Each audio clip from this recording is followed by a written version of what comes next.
I am a little bit of a tone snob. I love a great guitar tone, as do you, I know. It kind of comes with the territory when you start a business based around making someone's rig sound great through a custom setup, great cables, and manipulating the order of effects to get the tone that is desired by the customer. There are so many ways to affect and adjust the tone that is coming out of your amp. You can tweak the knobs on your guitar, you can change your strings, change the pick that you're going to use, the cables, the pedal types, the order of the pedals. You can also change the amp and obviously EQ on the amp itself.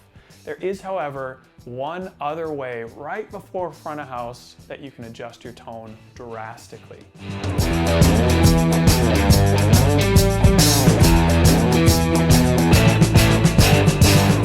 That's right. If there's one thing I know about you guys, it's that you are a group of smart people. You already know what's coming. It's about miking up your amplifier. The way you choose to mic up your amp has a drastic effect on how you are going to sound in front of house. If you go too far out, you're going to lose all your top end. Too far into the middle near the dust cap, it's going to sound like a gang of ice picks attacking your ears. You need to choose where you place your mic wisely, and yes, it does change from rig to rig. There is no one size fits all. So we're going to cover some of the basics today on how you can approach miking your amp to suit your rig and your gear. Just like there are a ton of overdrives out there on the market, too many to keep track of, there are a ton of different microphones that you can use for your amp. However, today we are going to stick with the workhorse. As I slyly get this out of my pocket, the SM57. This is a mic by Shure. It is a stock standard. You've definitely seen it before, and it is just a great microphone for guitar amps. So we're going to use that, and we're going to analyze how it sounds going across the speaker. There are two parts of the speaker we're going to talk about today. There are many more that go into the making of a speaker, but the main one is going to be the cone, and that is the part angling out from the center. And then we're going to talk about the dust cap, that little circular thing right in the middle of the speaker. Generally speaking, if we're going from the outside in, the closer you get to the center, the brighter your guitar is going to sound. Another way to say that is the more bottom end you are going to lose. The closer you go to the outside of the speaker, the outside of that cone, the warmer it will get, but you'll lose some clarity. So you have this balance of potentially warm and muddy to shrill and bright, and you need to find the balance of that when you're miking. You can go straight on, you can angle in, you can do all sorts of different things to get a sound that works for your rig. And lastly, it completely changes depending on your rig, how you've set up your sounds, and your amplifier that you're going to use. So one mic placement for amp A is going to be different for another mic placement. So that's why we need to learn what to listen for. So without further ado, let's get into it and talk about miking up your amplifier.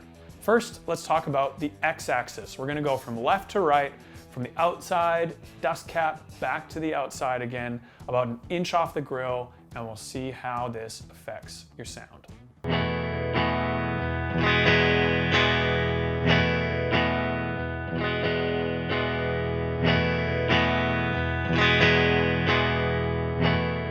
In the same way that your tone will change going from the X-axis, from left to right, it will also change in a very similar way across the Y-axis. Since the speaker is circular, this kind of makes sense. So from top to bottom, left to right, the changes are pretty similar. There's still another one to talk about, and that is the Z or Z-axis. That is the distance away from the speaker. So let's do a few experiments with this, and we'll see what we can come up with.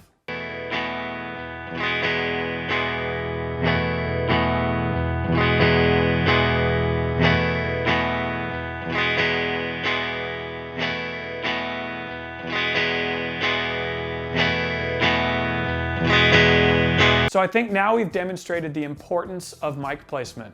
The last thing you want to do is spend hours getting a great sound out of your rig, tweaking all your pedals, dialing in your amp, only to lose a bunch of that work by poor mic placement. So what we're going to do next is talk about how you're going to start this process. First thing you're going to do is set your amp to 12 noon as far as tone goes. Your treble, your mids, your bass, all straight up. This will not be where you end up, but it is a starting point. You're going to get your microphone on the edge of the dust cap, right where the dust cap meets the cone, straight on, an inch off of the grill cloth. This is where you're going to begin.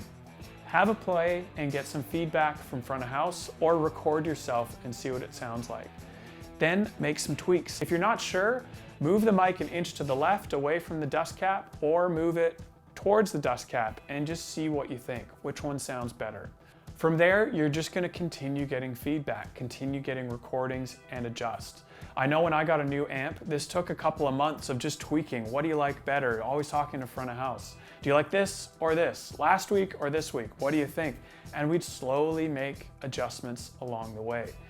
Once it was dialed in, it sounded great. And again, when I changed amps, I had to kind of start all over again, but I had more experience to bring to the table, and it happened a lot quicker. For me, I always start at the edge of the dust cap and I go from there. I can angle it out if it's just a little bit too bright, or I can bring it back in if it's a little bit too muddy and doesn't have enough clarity. If it's sounding like there's a little bit too much room in the mic, I can bring it closer to the cloth, or if I want to capture a little bit more of that speaker, I can bring it away. It's all about finding a balance and seeing what you like best on your amp. Post your questions below. I know you'll have some good ones, and I'm looking forward to seeing what you guys come up with.